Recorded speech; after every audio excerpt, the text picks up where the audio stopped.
Pokemon Sun and Moon were some of the most influential releases for the Pokemon franchise, with how they pushed the Nintendo 3DS as well as the scope of a story. And so during the lead up to these games, with there being trailer after trailer and YouTube being in full swing of Pokemon theory videos, it was a great time to be around. But also we got some of the weird and more outlandish theories being put to paper. Sure, we can definitely look back and laugh at what we used to believe, but there was one theory above all that just had to be true, right?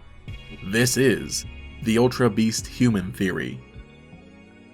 On June 2nd, 2016, we were treated to the second trailer for Pokemon Sun and Moon. In it, they reveal the names and typings of the box art legendaries and also introduced some of the important characters. Among them was Lily, Professor Kuki's mysterious assistant. That adjective alone was enough to get everybody thinking, what could she be hiding? During the promotion cycle, that was literally her defining feature. There was some kind of mystery about her. Obviously, there was a reason for her to be described this way. It'll definitely play into the story, but how? Well, throughout the months, it remained a constant question in the back of our minds. For the moment, all the cool brand new Pokemon were enough to keep everybody excited and entertained. Like I said, constant trailers, sometimes they even felt like too much. So that is why on September 6th, we all thought it was the usual routine of new Pokemon and new characters. But looking back, I realized just how important they were. Type Null started things off. Then the Aether Foundation was revealed with Lusamine at the forefront, Gladion was there too, and finally at the very end, UB01 was released into the world. What the heck was that? Sure, it looked enough like a Pokemon, but something about it was so alien. And what was up with that name?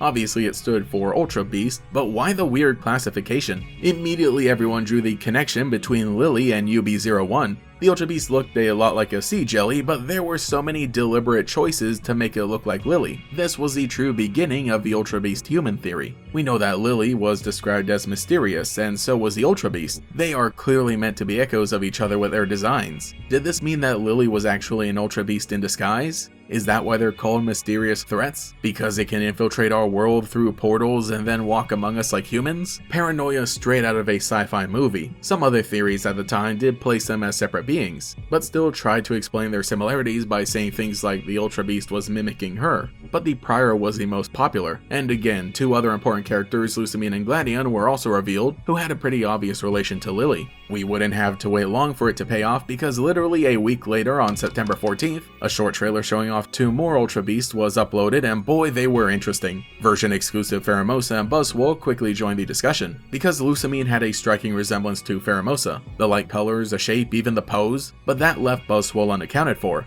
Most people figure that, well, these two are clearly related to the Ultra Beast, so why not, Gladion too?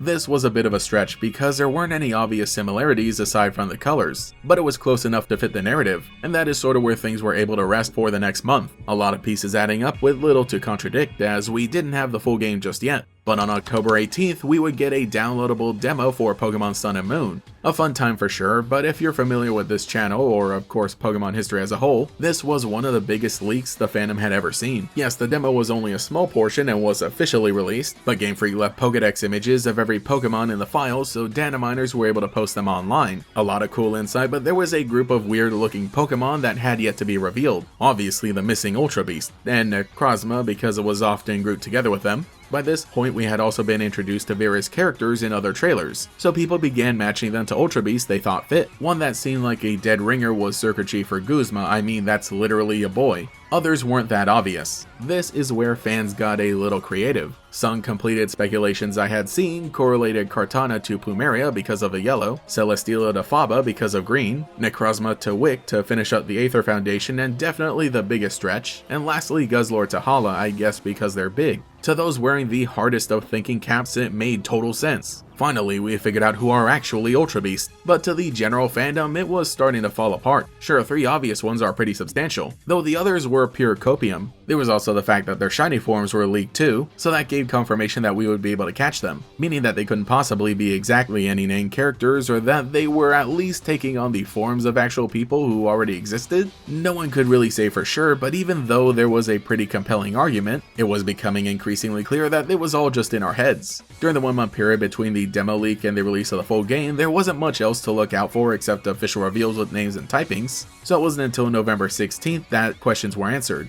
Obviously it was just a coincidence, except of course in the case of Lily. Her initial outfit was one picked out by her mother before she had run away. It was supposed to represent how controlling Lusamine was while showing her project her obsession onto those around her. That's why it is such a pivotal moment when Lily changes clothing, calling it her Z-powered form as a little joke. I also think Lusamine and Pheromosa were intentional, but I'm having trouble finding anything that would tell us she knew what it looked like beforehand. But the point is it was a fitting design. And not to say that the theory went nowhere, because again it tied into things narratively with a great payoff, and during the climax of the story we did get a human and Ultra Beast hybrid as a final boss that we don't get to capture. We don't get to battle her either, so still a missed opportunity I guess. But I much prefer this route as opposed to whatever I was originally thinking. I'm glad all those videos are private. So what if in that dimension it's the same as this one, except that people and Pokemon have not evolved separately, they're still effectively the same beings. So that could be why the Ultra Beasts appear as humans, appear as NPCs in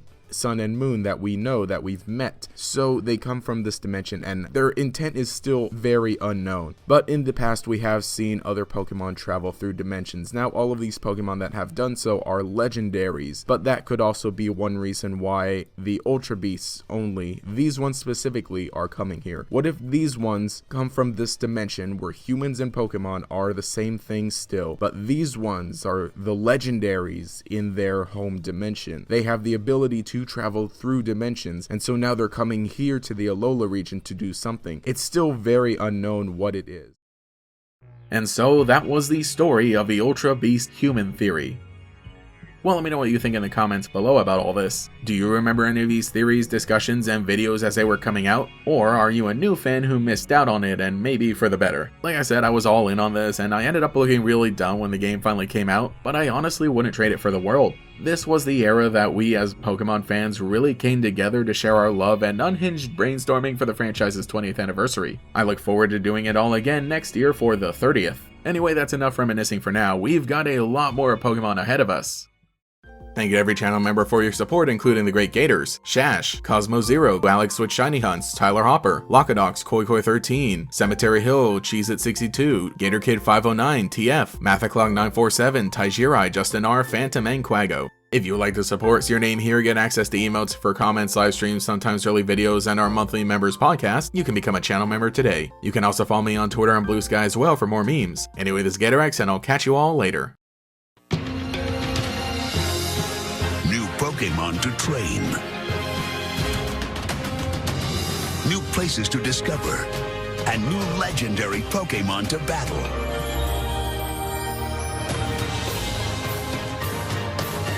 You can explore a world beyond your own in the new Pokemon Adventure. Pokemon Sun and Pokemon Moon on Nintendo 3DS. Games rated E for everyone.